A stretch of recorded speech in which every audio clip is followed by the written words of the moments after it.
लिखित। तुम कब जाओगे अतिथि। आज तुम्हारे आगमन के चतुर्थ दिवस पर यह प्रश्न बार बार मन में घुमड़ रहा है कि तुम कब जाओगे अतिथि। तुम जहाँ बैठे निसंकोच सिगरेट का धुआं फेंक रहे हो, उसके ठीक सामने एक कैलेंडर है। देख रहे हो ना, इसकी तारीखें अपनी सीमा में नम्रता से फड़फड़ाती रहती हैं। विगत 2 दिनों से मैं तुम्हें दिखाकर तारीखें बदल रहा हूँ। तुम जानते हो, अगर तुम्हें हिसाब लगाना आता है कि यहाँ चौथा दिन है, तुम्हारे सतत आतिथ्य का चौथा भारी दिन, पर तुम्हारे जाने की कोई संभावना प्रतीत नहीं होती। लाखों मील लंबी यात्रा करने के बाद वे दोनों एस्ट्रोनॉट भी इतने समय चांद पर नहीं रुके थे जितने समय तुम एक छोटी सी यात्रा कर मेरे घर आए हो। तुम अपने भारी चरण कमलों की छाप मेरी ज़मीन पर अंकित कर चुके। तुमने एक अंतरंग निजी संबंध मुझसे स्थापित कर लिया। तुमने मेरी आर्थिक सीमाओं की बैंजनी चट्टान देख ली। तुम मेरी काफ़ी मिट्टी खोद चुके। अब तुम लौट जाओ अतिथि। तुम्हारे जाने के लिए यहाँ उच्च समय अर्थात हाई टाइम है। क्या तुम्हें तुम्हारी पृथ्वी नहीं पुकारती? उस दिन जब तुम आए थे, मेरा हृदय किसी अज्ञात आशंका से धड़क उठा था। अंदर ही अंदर कहीं मेरा बटुआ काँप गया। इसके बावजूद एक स्नेह भागी मुस्कुराहट के साथ मैं तुम्हें गले मिला था और मेरी पत्नी ने तुम्हें सादर नमस्ते किया था। तुम्हारे सम्मान में ओ अतिथि, हमने रात के भोजन को एकाएक उच्च मध्यम वर्ग के डिनर में बदल दिया था। तुम्हें स्मरण होगा कि 2 सब्जियों और रायते के अलावा हमने मीठा भी बनाया था। इस सारे उत्साह और लगान के मूल में एक आशा थी कि दूसरे दिन किसी रेल से एक शानदार मेहमान नवाजी की छाप अपने हृदय में ले तुम चले जाओगी। हम तुमसे रुकने के लिए आग्रह करेंगे, मगर तुम नहीं मानोगे और एक अच्छे अतिथि की तरह चले जाओगे। पर ऐसा नहीं हुआ। दूसरे दिन भी तुम अपनी अतिथि सुलभ मुस्कान लिए घर में ही बने रहे। हमने अपनी पीड़ा पी ली और प्रसन्न बने रहे। स्वागत सत्कार के जिस उच्च बिंदु पर हम तुम्हें ले जा चुके थे, वहाँ से नीचे उतर हमने फिर दोपहर के भोजन को लंच की गरिमा प्रदान की और रात्रि को तुम्हें सिनेमा दिखाया। हमारे सत्कार का यह आखिरी छोर है, जिससे आगे हम किसी के लिए नहीं बढ़े। इसके तुरंत बाद भावभीनी विदाई का समय भीगा हुआ क्षण आ जाना चाहिए था, जब तुम विदा होते और हम तुम्हें स्टेशन तक छोड़ने जाते, पर तुमने ऐसा नहीं किया। तीसरे दिन की सुबह तुमने मुझसे कहा, मैं धोबी को कपड़े देना चाहता हूँ। यहाँ आघात अप्रत्याशित था और इसकी चोट मार्मिक थी। तुम्हारे समीप्य की वेला एकाएक यूं रबर की तरह खींच जाएगी, इसका मुझे अनुमान न था। पहली बार मुझे लगा कि अतिथि सदैव देवता नहीं होता, वह मानव और थोड़े अंशों में राक्षस भी हो सकता है। किसी लॉन्ड्री पर दे देते, जल्दी धुल जाएंगे, मैंने कहा। मन ही मन एक विश्वास पल रहा था कि तुम्हें जल्दी जाना है। कहाँ है लॉन्ड्री? चलो चलते हैं, मैंने कहा और अपनी सहज बनियान पे औपचारिक कुर्ता डालने लगा।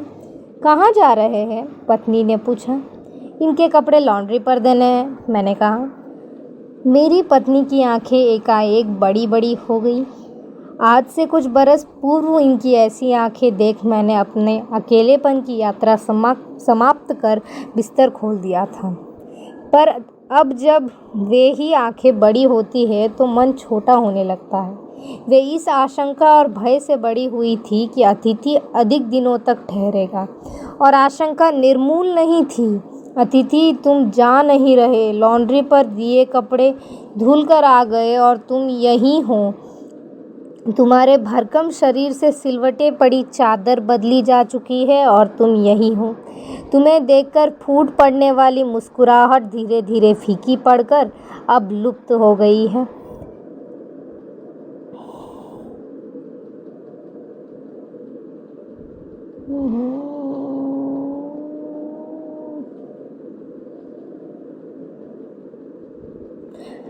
ठहाकों की रंगीन गुब्बारे जो कल तक इस कमरे के आकाश में उड़ते थे अब दिखाई नहीं पड़ते।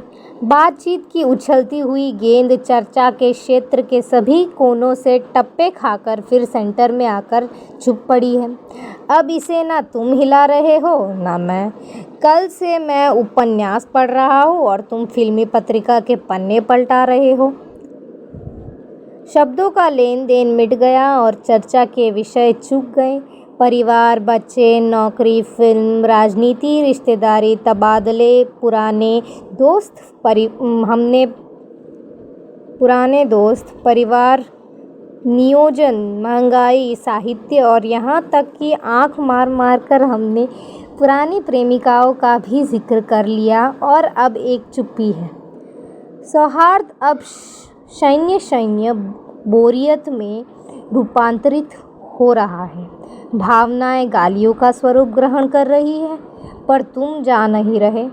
किस अदृश्य गोंद से तुम्हारा व्यक्तित्व यहाँ चिपक गया है, मैं इस भेद को सब परिवार नहीं समझ पा रहा हूँ। बार बार यहाँ प्रश्न उठ रहा है, तुम कब जाओगे अतिथि? कल पत्नी ने धीरे से पूछा था, कब तक टिकेंगे ये? मैंने कंधे उचका दिए। क्या कह सकता हूँ? मैं तो आज खिचड़ी बना रही हूँ, हल्की रहेगी। बनाओ। सत्कार की ऊष्मा समाप्त हो रही थी। डिनर से चले थे, खिचड़ी पर आ गए।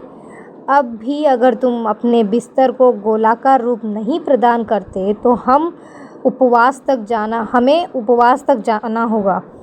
तुम्हारे मेरे संबंध एक संक्रमण के दौर से गुजर रहे हैं। तुम्हारे जाने का यह चरम क्षण है। तुम जाओ ना अतिथि। तुम्हें यहाँ अच्छा लग रहा है ना, मैं जानता हूँ। दूसरों के यहाँ अच्छा लगता है।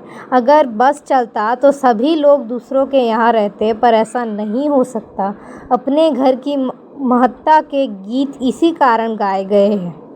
होम को किसी कारण स्वीट होम कहा गया है कि लोग दूसरों के होम की स्वीटनेस को काटने ना दौड़े। तुम्हें यहाँ अच्छा लग रहा है, पर सोचो प्रिय की शराफत भी कोई चीज़ होती है और गेट आउट भी एक ऐसा वाक्य है जो बोला जा सकता है। अपने खर्राटों से एक और रात गुंजायम करने के बाद कल जो किरण तुम्हारे बिस्तर पर आएगी वह तुम्हारे यहाँ आगमन के बाद 5वें सूर्य की परिचित किरण होगी। आशा है वह तुम्हें चूमेगी और तुम घर लौटने का सम्मानपूर्ण निर्णय ले लोगे। मेरी सहनशीलता का वहाँ अंतिम सुबह होगी। उसके बाद मैं स्टैंड नहीं कर सकूँगा और लड़खड़ा जाऊँगा। मेरे अतिथि, मैं जानता हूँ कि अतिथि देवता होता है, पर आखिर मैं भी तो मनुष्य हूँ। मैं कोई तुम्हारी तरह देवता नहीं। एक देवता और एक मनुष्य अधिक देर तक साथ नहीं रहते। देवता दर्शन देकर लौट जाता है। तुम लौट जाओ अतिथि, इसी में तुम्हारा दैवत्व सुरक्षित रहेगा। यहाँ मनुष्य अपनी वाली पर उतरे, उसके पूर्व तुम लौट जाओ। उफ, तुम कब जाओगे अतिथि?